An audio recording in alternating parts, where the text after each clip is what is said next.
hari ini kami telah kedatangan tamu undangan kami yaitu Pak Semindar. Ya, selamat malam. Assalamualaikum.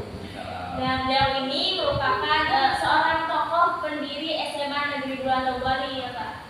Nah, beliau ini juga saat ini yaitu seorang selaku Kepala Dinas Sosial Bangka Selatan.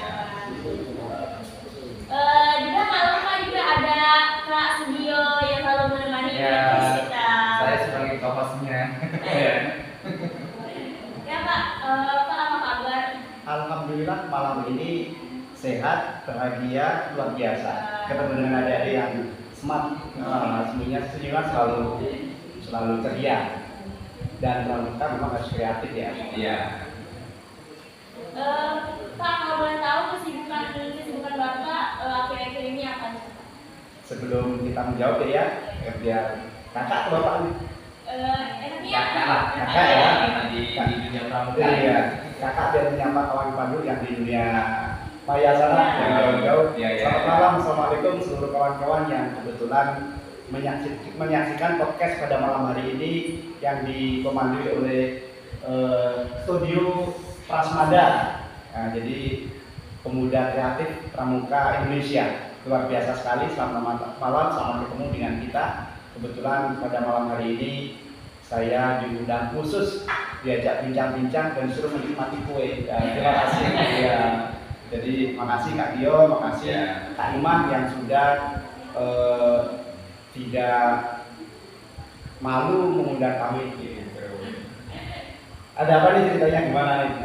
Saya kurang paham nih pada malam ini yang jadi tema, jadi topik apa nih? Apakah masalah pramuka, apa masalah? Nah, biar saya kurang begitu paham, apa disuruh mempromosikan PCO ini pada gitu kan?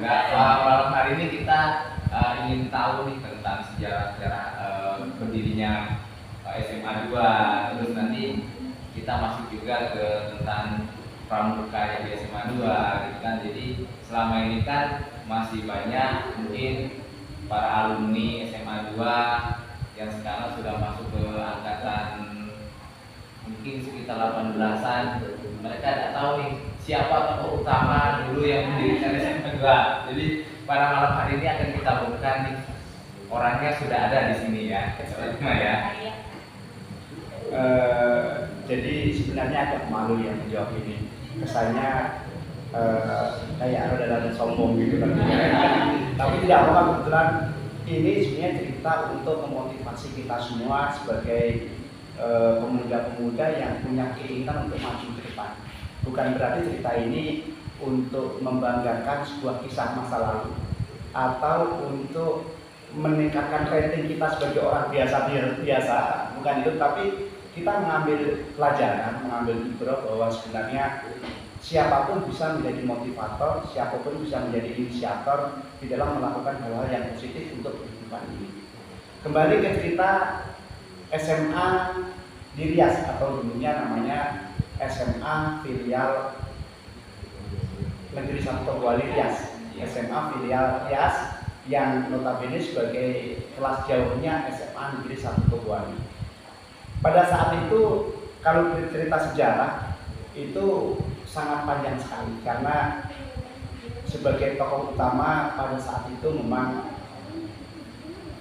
inisiatifnya memang saya, tetapi peristiwa pendirian SMA itu tidak serta-merta langsung ada, begitu saja tidak. Pada tahun 1998,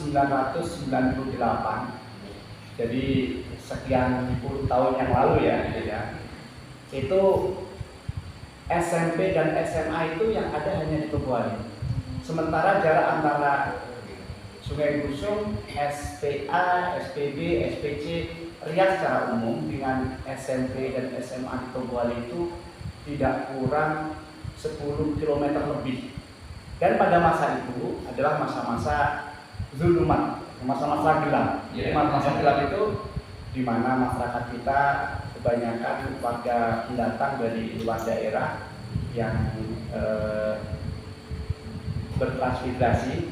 Kalau SPA itu kalau tidak salah tahun 1982, kalau SPB juga 1982, kalau SPC ini sekitar 1988 87. Nah pada masa itu masa-masa yang sangat ya mau dibilang susah, ya memang susah karena nanam padi belum bisa, pendapatan masyarakat belum layak, yang ditanam di belakang rumah baru singkong, ubi, gitu kan, sehingga sekolah itu menjadi sesuatu yang sangat istimewa dan mahal. Nah pada saat itu di wilayah kita ini, di daerah Rias ini, yang sekolah ke Togowali itu bisa dihitung dengan jari. Kawan-kawan seangkatan kakak saja pada masa itu hanya sekitar 3 atau 4 orang. Ada yang di SPC itu Kak Ajidin, yang sekarang beliau sebagai polisi Pamong Praja. Yang satunya dari SPB ada namanya Kak Munah, sekarang menjadi pengusaha kemplang yang ada di Sidoarjo, Nursa. Setiap hari kami bersama-sama naik sepeda dari SPC dari Rias ini ke Togowali, dan itu pagi sore. Sepedanya tidak bagus-bagus amat seperti sekarang. Kalau sekarang semuanya sudah pada naik motor semua, gitu ya. Dulu masih sepeda, dan sepedanya nanti diengkol 5 kali, 6 kali lepas rantai, diengkol 7, 8 kali lepas rantai. Jadi selain keringat itu membasahi badan, juga tangan kita ini hitam karena kena rantai sepeda, benerin sepeda. Dan kadang-kadang satu sepeda itu dinaiki berdua, bertiga, berganti-gantian karena kita masih senasib senanggungan. Nah pada masa itu hujan, dari semenjak kita berangkat sekolah itu hujan, sempat mampir di salah satu rumah yang ada di Lalang Tunu atau Kampung Lalang, ya Lalang Tunu. Mampir di depan rumah itu ada pada saat kami singgah, pada saat hujan itu ada anak-anak ini kan biasanya main air gitu ya, main air pada saat hujan. Mohon maaf, bukan ini cerita jelek, tapi yang sekedar cerita masa lalu mengapa muncul ide untuk mendirikan sekolah. Ternyata anak ini hujan-hujanan, kemudian ingusnya keluar, kemudian bajunya basah, terus dia ini agak-agak kedel. Nah dalam dialek Bangka, mamanya ini marah, "Kane hujan-hujanan, sudah hitam, kedel, ingusan macam orang terang." Nah bahasa ini akhirnya melekat di sini. Waduh, berarti aku dan kawan-kawanku serta kawan-kawan yang belum ada di situ seperti itu gitu ya. Seperti itu. Aduh, saya sedih sekali. Ini kalau dibiarkan berlarut-larut bisa jadi memang stigma ini benar. Padahal pada saat itu kita yang membuat kedel itu kondisi memang udah kita pas-pasan. Nah dari situ termotivasi saya untuk sekolah sungguh-sungguh. Harapannya nanti ketika selesai sekolah bisa melanjutkan sekolah ke jenjang lebih tinggi, saya bisa mendirikan sekolah di wilayah transmigrasi. Nah itu kisah awal mengapa di otak ini muncul ide bagaimana suatu saat mendirikan sekolah. Itu terjadi pada saat saya masih SMP, berarti tahun 96, 95. Pada masa itu 95, 96. Tercetus itu. Dan alhamdulillah sekolah terus, SMA selesai, kuliah selesai. Baru pada saat itu kita mencoba berinisiatif bersama-sama dengan masyarakat, bukan cuma saya sendiri, hanya karena inisiatornya kita pada masa itu, tapi yang juga banyak. Itu ada Pak Kades, ada Pak RT, ada Mas Langkit, saya sebut namanya nggak apa-apa ya Pak ini. Ada waktu itu Ajidin sendiri, saya suruh minta tanda tangan keliling ke masyarakat untuk kita mendirikan sekolah. Rencana tempatnya pun berpindah-pindah, ada yang mengusulkan di Temayang, ada yang mengusulkan di Rias, ada yang mengusulkan di tempat yang lain. Dan saya kekeh untuk mendirikan sekolah itu di SPC atau di Rias. Di Rias tempat lokasinya di SPC. Mengapa? Karena pada masa itu saya merasakan sekolah mengkol sepeda dari SPC ke Togowali itu jauh sekali dan capek. Belum nanti risiko di jalan, belum biaya, belum nanti kalau mohon maaf ini adik-adik kita yang cewek-cewek ini ketika sekolah jauh-jauh tidak terkontrol, pulangnya mohon maaf tidak sampai selesai, pulangnya minta nikah gitu kan. Jadi kita khawatir kalau ini berlanjut terus, wah adik-adik kita bakal banyak nggak sekolah nih karena jauh, biayanya mahal. Orang tua pun mikir biayanya mahal kalau sekolah jauh. Pada saat itu seperti itu. Ini kisah awal mengapa SMA itu muncul di wilayah ini gitu ceritanya. Agak panjang kan, itu belum selesai, masih panjang lagi. Ya lanjut lagi apa kira-kira ini? SMA 2 itu didirikan pada tahun berapa? Jadi ini pada saat itu ide muncul pertama sebenarnya bukan SMA negeri ya. Pertama namanya SMA Unggulan Nusantara. Jadi SMA Unggulan Nusantara itu rekayasanya adalah sekolah swasta untuk menjembatani adik-adik kita yang tidak sekolah pada saat itu. Karena untuk mendirikan sekolah negeri pada saat itu agak sulit karena biaya harus melalui regulasi yang cermat, belum tentu juga pada saat itu pemerintah menyetujui. Nah, pada saat saya membuat proposal pendirian SMA Unggulan Nusantara itu yang menentang banyak. Jadi masa di wilayah Rias ada SMA, di SPC ada SMA, mana bisa gitu kan. Nah, pada saat itu saya ajukan buat proposal ala kadar, kemudian saya sampaikan ke Pak Kepala Sekolah di SMA Negeri 1 Tobuali, dan beliau pada saat itu juga masih keberatan karena memikirkan biaya operasional mendirikan sekolah. Nanti harus membeli papan tulis, harus mendirikan tempat segala macam, itu biayanya sangat mahal sekali. Maka waktu itu masih belum diterima oleh Pak Kepala SMA Negeri 1 Tobuali. Kemudian juga pada saat kompromi atau menyampaikan ke Pak Kades juga masih belum begitu bisa terima karena mana ada SMA di Rias. Kemudian saya beranikan proposal itu saya bawa ke provinsi. Waktu itu Kepala Dinas di Provinsi Bapak Dr. Andes Sunardi. Beliau Kepala Dinas Pendidikan Provinsi Kepulauan Bangka Belitung, dan saya ditemani oleh bapak angkat saya. Dan waktu itu beliau juga mantan kepala sekolah, mantan guru. Beliau juga aktif di ASN atau PNS pada masa itu. Proposal itu saya bawa tepatnya pada Minggu Kliwon, saya masih ingat, Minggu Kliwon 17 Agustus tahun 2003, hari Minggu. Pada saat itu saya tidak tahu, bapak anak saya ketika saya kasih proposal kok ngajaknya ke rumah seseorang, rumahnya kecil gitu, bawa parang gitu kan. Saya pikir mau ngapain ini, ternyata saya diajak 16 alang-alang di belakang rumahnya Bapak Dr. Andes Sunardi. Nah, setelah itu ternyata Pak Dr. Andes Sunardi masih upacara 17 Agustus. Pulangnya saya sampaikan proposal itu, dilihatlah sebentar oleh beliau. Ini proposal apa mas?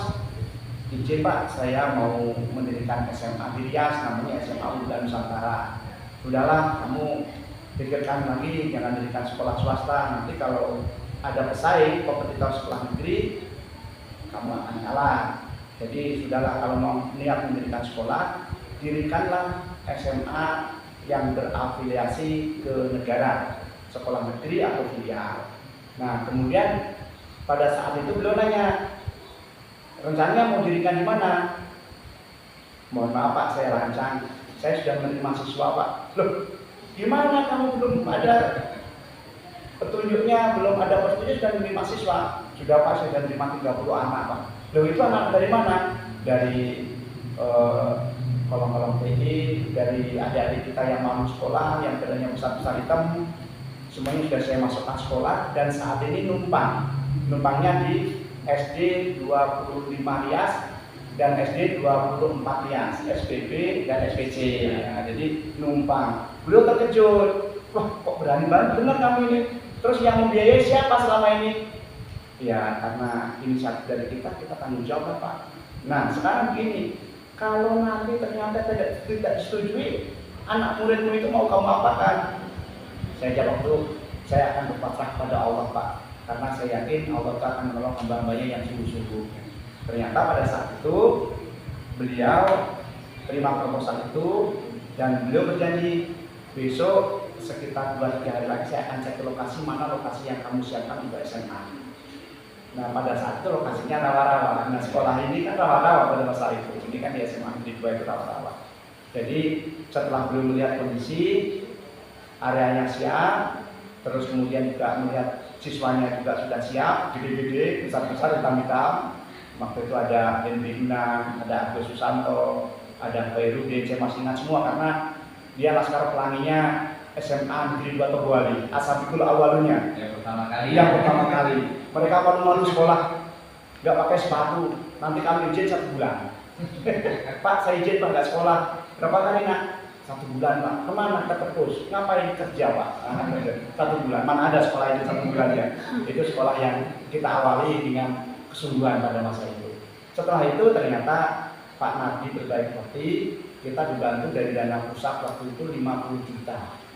Akhirnya uangnya 50 juta, kemudian duit 50 juta itulah kita rekayasa dengan gotong royong bersama masyarakat, ya termasuk siswa-siswa yang awal-awal kita ajak tebas, kita ajak melakukan pasir segala macam, menjadi 3 ruang kelas, 3 paket mebeler untuk 3 ruang kelas, WC, lemari, tiang bendera, kantor, semuanya berdiri dengan uang 50 juta, dan itu kita bangun bersama-sama dengan masyarakat, bukan hanya kita sendiri. Ya ada Pak Sumin, waktu ada Pak Sugianto, ada Pak Subur, semuanya kita ajak gotong royong. Ada waktu itu almarhum Bapak Muhammad Tupar, ya, itu kita ajak gotong royong untuk selalu memberikan. Ada Mas Heri, ada Pak Narto, kayunya waktu itu sumbangan dari Pak Narto.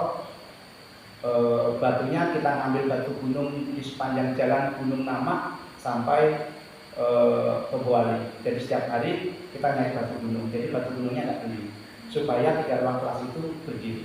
Nah gitu. Jadi tepat sebenarnya berdirinya itu sekitar hampir 6 bulan sebelum 17 Agustus 2003.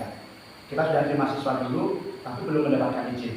Hanya semata-mata feeling, keberanian saja, dan yakin bahwa nanti Allah pasti akan memberikan jalan terbaik.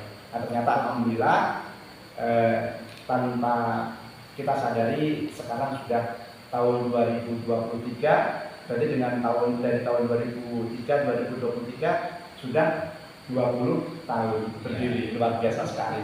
Masya Allah, sekarang menjadi sesuatu yang sangat luar biasa, dan bahkan akreditasinya A ya. Iya. Siswanya banyak juga ya. Banyak sekali. Dan banyak juga yang berhasil gitu. Ada yang jadi TNI, ada yang jadi polisi, ada yang masuk sekolah-sekolah kedinasan. Jadi tidak bisa bayangkan, luar biasa sekali. Nah, dulu pas pertama kali mencari siswa baru itu kayaknya kan butuh perjuangan benar nih, meyakinkan untuk siswa tersebut, untuk meyakinkan wali muridnya bahwa sekolah ini kedepannya akan berkembang. Itu gimana Pak cara meyakinkan? Meyakinkan pertama, ayo sekolah. Sekolah di SMA Filiarias gratis. Gratis. Jadi 30 anak sebagai ashabul awal itu tidak saya suruh bayar selama 1 tahun. Siapa yang bayarin? Gajinya bagaimana? Aduh, kalau cerita itu nanti dipikir kita gimana ya, susah. Yang tak bantu kanan kiri, ada juga kita sendiri yang mengeluarkan. Sehingga guru-gurunya walaupun sekedar untuk beli bensin, kita kasih. Jadi gurunya bisa ngajar. Bahkan saya pernah ngajar itu hampir 4-5 mata pelajaran sendirian. Ada agama saya ajar, ada fisika saya ajar, matematika saya ajar, PPKN saya ajar, satunya lagi fisika saya ajar. Karena pada saat itu gurunya nggak ada. Tapi alhamdulillah ternyata lulus semua dan sukses semua kan. Jadi pada awal-awal itu ketika mencari siswa, ya cara meraihnya sekolah di SMA filial 1 Tembwali tidak bayar, gratis. Terus siswa di awal-awal kita kasih kesempatan untuk bebas bekerja dari duit. Jadi tidak dibebani 1 minggu full harus bayar. Jadi sekolah formal, konsepnya non formal. Itu ceritanya. Boleh nggak pakai sepatu juga? Boleh nggak pakai sepatu. Boleh nggak seragam juga. Jadi bajunya bermacam-macam. Ya. Jadi tapi mereka asik gitu, senang gitu. Pas itu kan Bapak berpikir untuk mendirikan ini SMA dan juga tuh ada dukungan atau sindiran dari masyarakat sekitar, dari guru gitu gimana? Iya, jadi kejadian pada masa itu sebenarnya tidak semulus yang kita bayangkan. Ketika kita mendirikan SMA, di sebagian benak kawan-kawan kita guru pada masa itu dianggap bernilai proyek. Jadi setiap kita mendirikan bangunan, pasti nanti orientasinya pada proyek atap, nanti pasti dapat untung segala macam. Padahal pada masa itu niat kita hanya semata-mata bagaimana memang motivasinya lokal, jadi ya waktu itu motivasinya lokal. Lokal itu maksudnya begini. SPA ini kan transmigrasi, SPB transmigrasi, SPC transmigrasi. Saya pada saat itu tidak mau anak-anak di wilayah transmigrasi ini tidak sekolah. Motivasinya itu. Kemudian saya berusaha untuk bagaimana sekolah itu bisa diakses oleh warga transmigrasi dengan biaya semurah-murahnya, semudah-mudahnya, kemudian adik-adik kita ini lulus dengan baik sesuai dengan kualitas yang diharapkan. Jawabannya begitu. Kendala yang paling ingat gitu Pak, misalnya ada kejadian apa selama di SMA ini? Jadi ya kawan-kawan tidak percaya bahwa ya sempat lah waktu itu mana ada SMA itu didirikan, terus kemudian ada yang mencibir masa mendirikan sekolah tidak dapat apa-apa, mana ada orang mau gitu kan. Terus kemudian ketika kita menentukan tempat juga banyak orang yang tidak optimis bahwa ini bakal bisa berdiri karena memang area yang strategis pada saat itu tidak diizinkan untuk kita dirikan sekolah karena lapangan kan.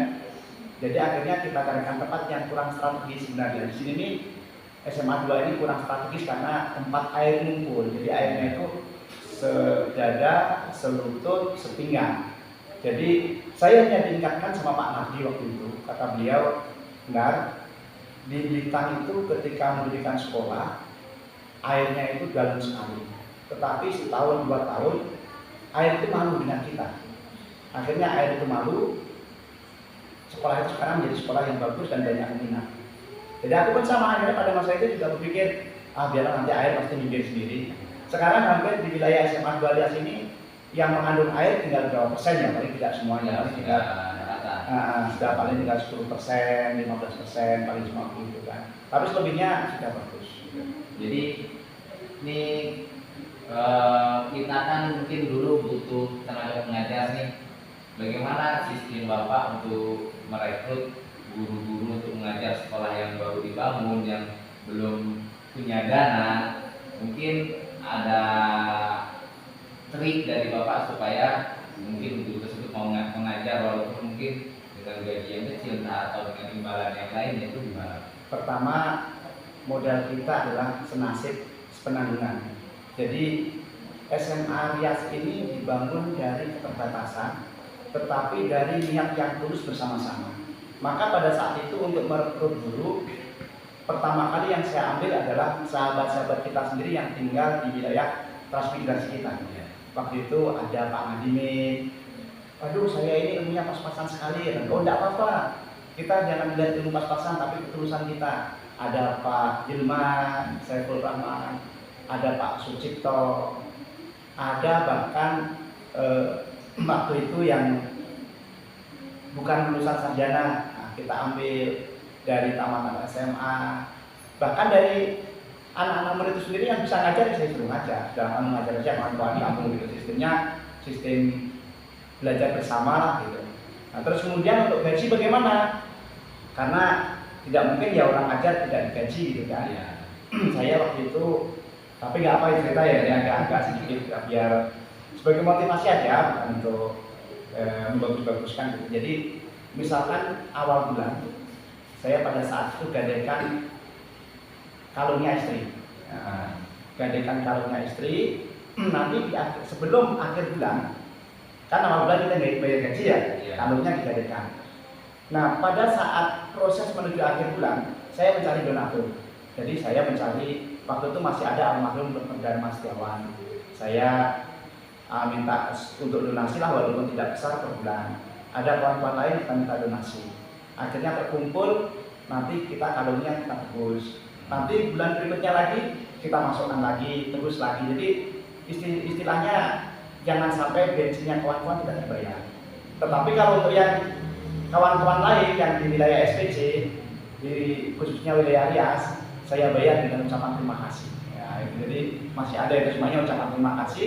Jangan sampai adik-adik yang sudah kita kumpulkan untuk kita ajak belajar bersama tidak ada yang ajar. Istilahnya begitu. Jadi ya dari kawan-kawan kita yang sepaham kita ajak untuk bersama-sama membesarkan SMA ini. Dan alhamdulillah sampai SMA ini berdiri kokoh, ternyata bisa bertahan hingga saat ini. Dan kawan-kawan kita yang pada saat itu diajak berjuang, Allah beri rezeki yang melimpah. Ya, ada yang sudah PNS, ada yang sudah berhasil di tempat lain, kita alhamdulillah.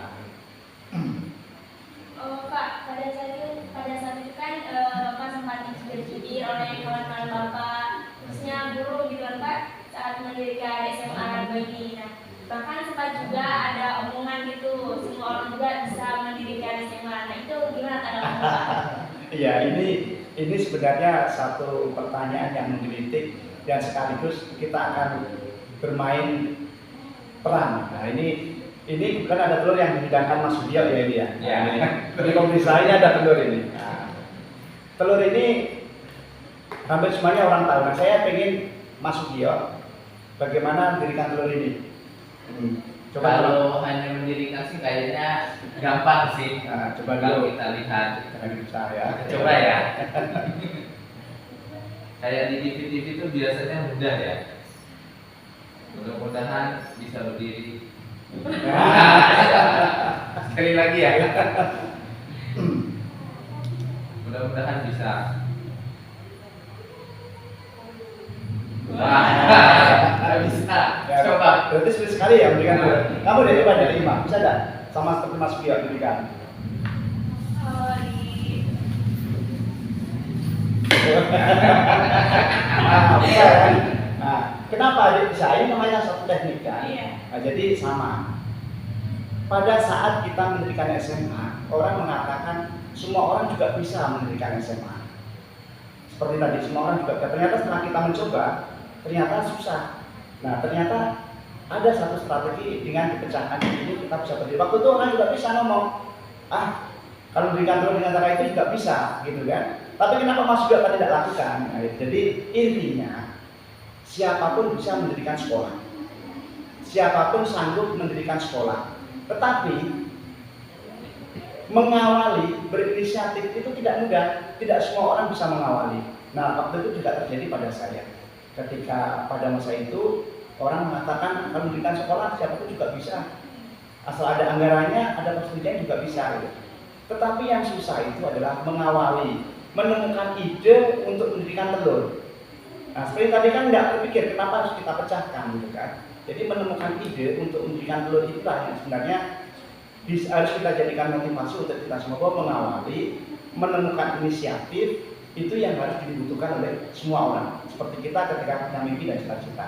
Kalau tidak mempunyai ide, tidak punya inisiatif, mungkin SMA itu bisa saja berdiri, tapi mungkin entah kapan tahunya tidak pada saat itu. Nah, jadi sebenarnya siapapun bisa, tetapi inisiatif itu perlu. Bahkan saat ini mungkin juga kita tidak pernah menyadari bahwa pada masa itu proses mendirikan SMA itu juga diawali problem yang luar biasa.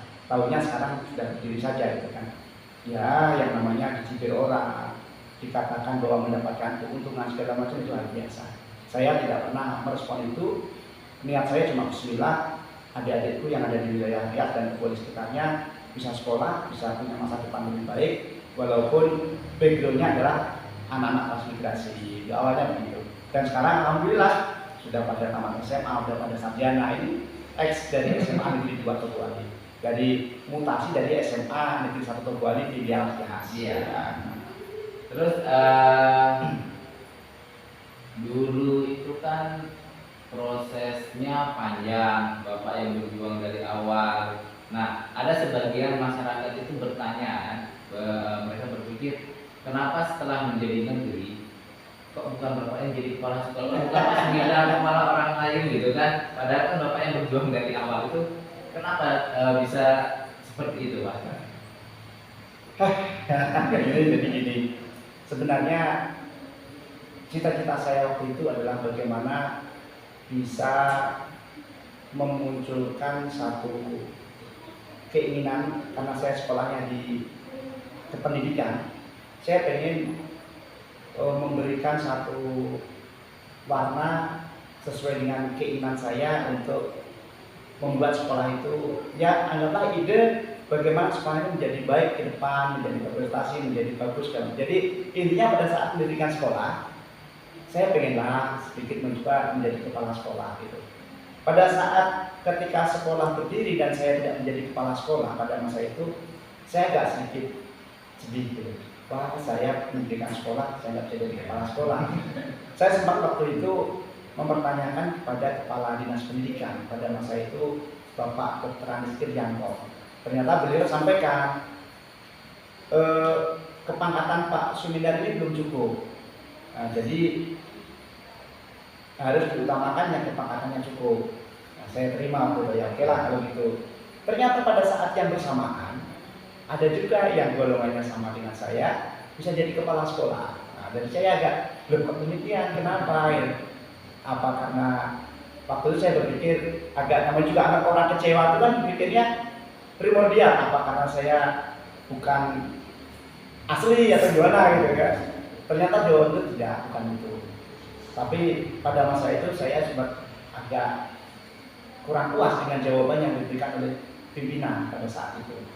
Kemudian saya mencoba untuk minta nasihat dari bapak angkat saya yang ikut membantu pendidikan SMA. Saya tanya beliau bagaimana menurut pendapat bapak ketika kita sudah berjuang dari nol, tahu-tahu kesempatan untuk menjadi kepala sekolah itu diberikan kepada orang lain. Ternyata jawaban bapak angkat saya itu membuat saya agak tenang, bahwa beliau memberi gambaran seperti kelapa. Sumindar pernah menikmati buah kelapa? Iya Pak. Airnya kamu minum? Iya Pak. Kelapanya kamu makan juga? Iya Pak, saya makan. Tapi yang nanam kelapa itu siapa? Nah, orang sebelum saya Pak. Sama. Jadi dalam mendirikan sekolah pun begitu. Tidak mesti apa yang kita perjuangkan itu kita nikmati saat ini.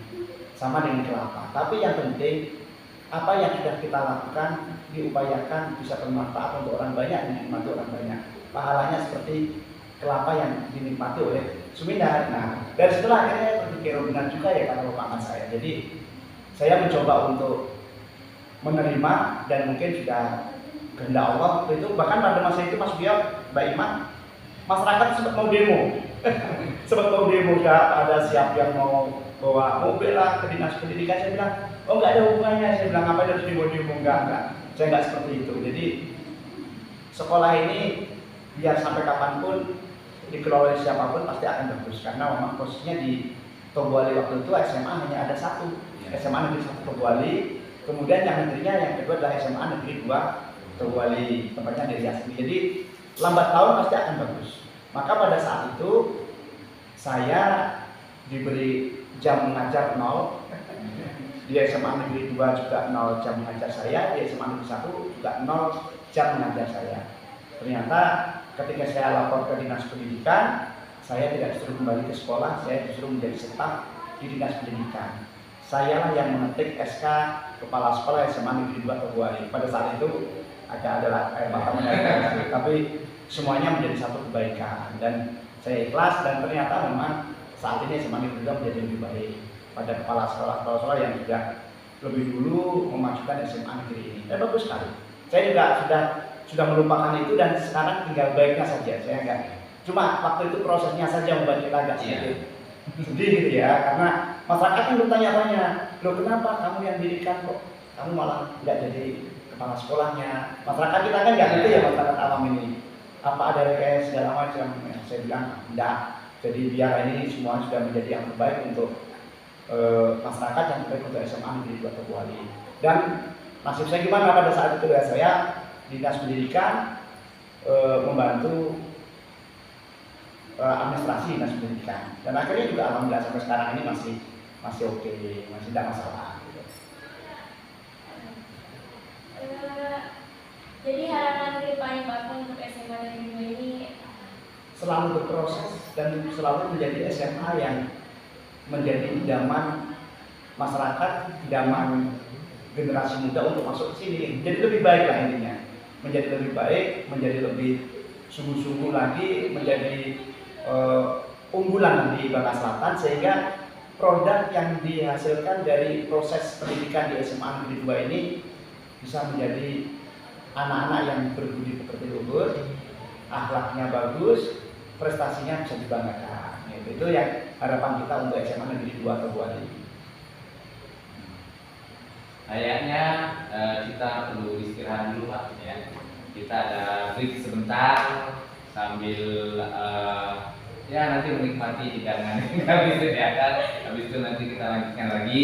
Jadi buat kawan-kawan kita break sebentar dan kita lanjutkan nanti setelah istirahat.